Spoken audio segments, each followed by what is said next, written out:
लाडकी बहीण योजना यशस्वीरित्या पुढेही राबवणार असं म्हटलंय मंत्री आदित्य तटकरे। केवायसीची मुदत वाढवण्याचा निर्णय मुख्यमंत्री आणि दोन्ही उपमुख्यमंत्री घेतील असं त्यांनी म्हटलं।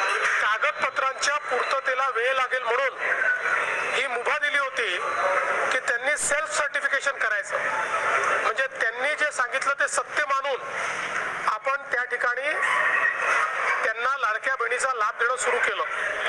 पण अर्थातच आपण ज्यावेळी कुठलाही सरकारी पैसा खर्च करतो त्यावेळी त्याचं सीएजीचं ऑडिट होतं आणि सीएजीच्या ऑडिटमध्ये निकषांप्रमाणे अर्ज आहेत की नाही याची माहिती द्यावी लागते आणि म्हणूनच योजना सुरू झाल्यानंतर आपण त्याचं केवायसी सुरू केलं आणि वेगवेगळे जे डेटाबेस होते त्याच्याशी कंपॅरिझन सुरू केलं, ज्याच्यामध्ये इन्कम टॅक्स विभागाकडनं आपण माहिती घेतली, सरकारचे जे काही कर्मचारी आहेत त्यांचं जिथलं पेमेंट होतं त्या पोर्टलमधनं आपण माहिती घेतली, जो काही आपला परिवहन विभाग आहे याच्यामध्ये मोटरची ओनरशिप कोणाकडे आहे, 4 व्हीलरची, याच्या डेटाबेसची माहिती घेतली, रेशन कार्ड याच्या डेटाबेसची माहिती घेतली आणि ही सगळी माहिती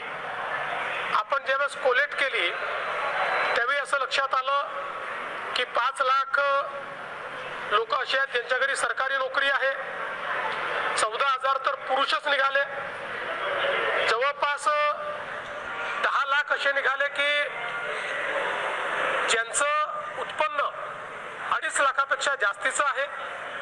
अशा वेगवेगळ्या डेटाबेसमध्ये जे लोक अपात्र झाले त्यांना आपण अपात्र केलेलं आहे। त्यासोबत आपण हे सांगितलं होतं केवायसी करून घ्या, म्हणजे जे काही माहिती तुम्ही सादर केलेली आहे ती आतापर्यंत सत्य मानण्यात आली, आता त्याचे कागदपत्र द्या। पण मोठ्या प्रमाणात केवायसी झाली नाही।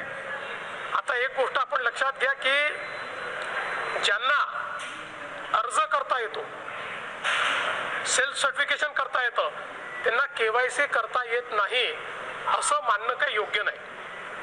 पण जवळपास 9 महिने सातत्याने पाठपुरावा केल्यानंतरही ज्यांनी केवायसी केली नाही ते अर्थातच कुठला तरी एखादा निकष पार पाडत नाही म्हणून त्यांनी केवायसी केली नाही। आणि म्हणून हे जे काही आता या ठिकाणी जवळपास जे काही तुम्ही सांगितलं 60 लाख 80 लाख जो काही आकडा तुम्ही दिलेला असेल तर ते लोक या योजनेच्या पात्रतेचे निकष हे पूर्ण करताना दिसत नाही। जवळपास 1,70,00,000 महिला, थोडं आकडा कमी अधिक असेल 3-4 हजार, पण 1,70,00,000 महिला ज्या आहेत या निकष पूर्ण पार करतात, त्यांची केवायसी झालेली आहे, त्यामुळे त्यांना लाडक्या बहिणीचे पैसे मिळतच राहतील।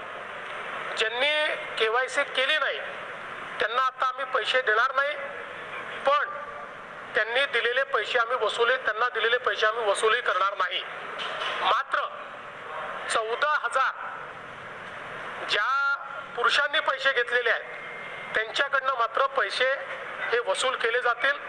त्यामुळे नीट सायंटिफिक प्रोसेसने या सगळ्या गोष्टी केल्या आहेत आणि आजही यांच्यापैकी कोणी जर केवायसी करणार असेल तर आम्ही विंडो ओपन करायला तयार आहोत आणि त्यांना लाभ द्यायला तयार आहोत।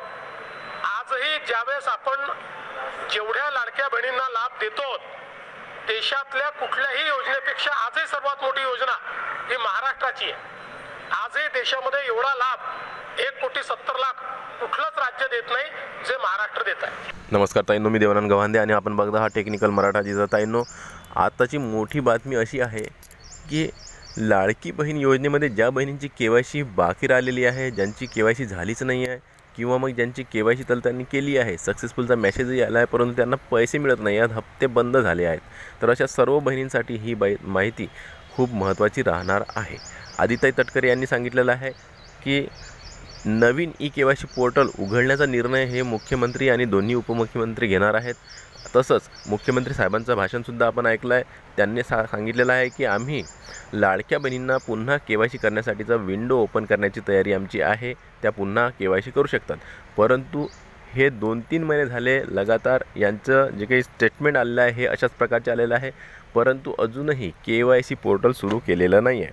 तर आता अशातच आता लाडक्या बहिणी ह्या थोड्या घाबरलेल्या आहेत, चिंतेत आहेत आणि या KYC प्रक्रियेला कंटाळूनच काही लाडक्या बहिणींनी, हजारो लाडक्या बहिणींनी जळगाव जिल्ह्यामध्ये सुद्धा हजारो 20,000 ते 18,000 ते 20,000 लाडक्या बहिणींनी लाडकी बहीण योजना बंद करण्याचे अर्ज केले आहेत.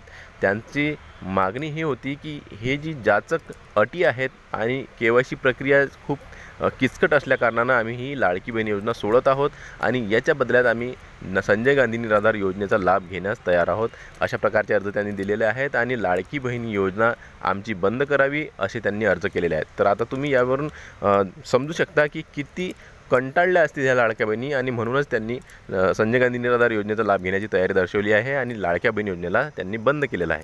तर अशाच प्रकारे खूप साऱ्या बहिणीसुद्धा कंटाळलेल्या आहेत, परंतु त्या संजय गांधी निराधार योजनेचा लाभ घेऊ शकत नाहीत, कारण की त्यांचं वय जे आहे हे त्याला किंवा मग त्याचे नियम जे अटी आहेत हे संजय गांधी निराधार योजनेमध्ये त्या बसत नाही आहेत. तर ज्या बसत नाही आहेत परंतु लाडक्या बहीण योजनेमध्ये पात्र आहेत परंतु अपात्र झालेले आहेत, अशा सर्वच लाडक्या बहिणींसाठी हा व्हिडिओ महत्त्वाचा राहणार आहे. बघा ताईंनो, मी वेळोवेळी तुमच्यासाठी अशा प्रकारचे व्हिडिओ आणत असतो जेणेकरून तुम्हाला अत्याधिक जी माहिती आहे इकडची तिकडची सर्व महाराष्ट्रातील ज्या काही घटना होत आहेत लाडक्या बहीण योजनेसंबंधीच्या त्या सर्वांची माहिती तुम्हाला व्हायला हवी, जेणेकरून तुम्हाला पुढे पाऊल टाकता येईल. आता बघा, जळगाव जिल्ह्यामध्ये 20,000 बहिणींनी लाडकी बहीण योजना बंद करण्याचे अर्ज दाखल केलेले आहेत महिला व बाल विकास विभागामध्ये आणि त्यांनी या योजनेतून बाद करून आम्हाला संजय गांधी निराधार योजनेचा लाभ द्यावा अशा प्रकारचे अर्ज केलेले आहेत. म्हणजेच की तुम्ही समजू शकता त्या लाडकी बहीण योजनेला किती कंटाळल्या होत्या, कारण की KYCची प्रक्रिया राबवत नाही आहेत, 2-3 महिने झाले आहेत, राबवली तरी त्यांची प्रक्रिया किचकट आहे असं त्यांचं म्हणणं आहे.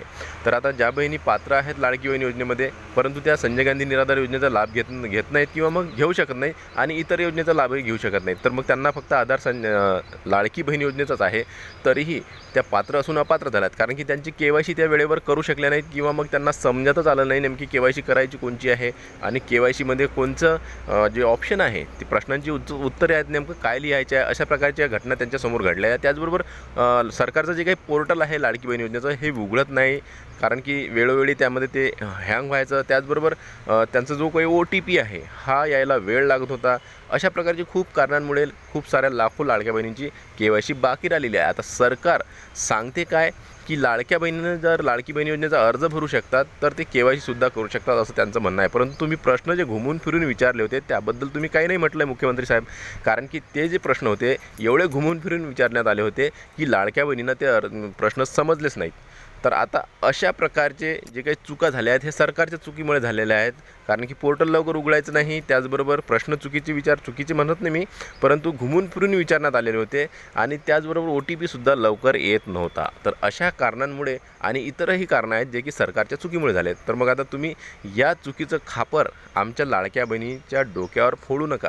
त्यांच्यासाठी जी काही KYCची प्रक्रिया आहे ही नवीन विंडो ओपन करून लवकरात लवकर सुरू करावी अशी सुद्धा आमची मागणी आहे आणि सर्व लाडक्या बहिणींनासुद्धा सांगत आहे की आपल्यालासुद्धा काही ना काही करावं लागणार आहे. तुम्हाला पुन्हा लाडकी बहीण लाभ घेण्यासाठी तुम्हाला महिला व बाल विकास कार्यालयात जाऊन अर्ज दाखल करायचे आहेत. आमचे ते का थांबले आहेत, आमची KYC का बरं चुकलेली असेल किंवा मग आमची KYC झालीच नाही, आम्हाला आमच्यासाठी पुन्हा विंडो ओपन करून द्यायची आहे, अशा प्रकारचे अर्ज तुम्हाला लाखोच्या संख्येनं करायचा आहे. आपापल्या जिल्ह्यात जाऊन आपल्या जिल्ह्याच्या ठिकाणी जायचं आहे आणि महिला व बाल विकास विभागाच्या कार्यालयात जाऊन तिथच्या अधिकाऱ्यांना हे निवेदन द्यायचं आहे, अर्ज द्यायचे आहेत.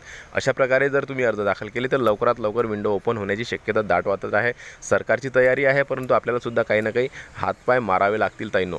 तर हा व्हिडिओ आवडल्यास लाईक करा. व्हिडिओ पुन्हा नवीन एका व्हिडिओमध्ये, तोपर्यंत जय महाराष्ट्र.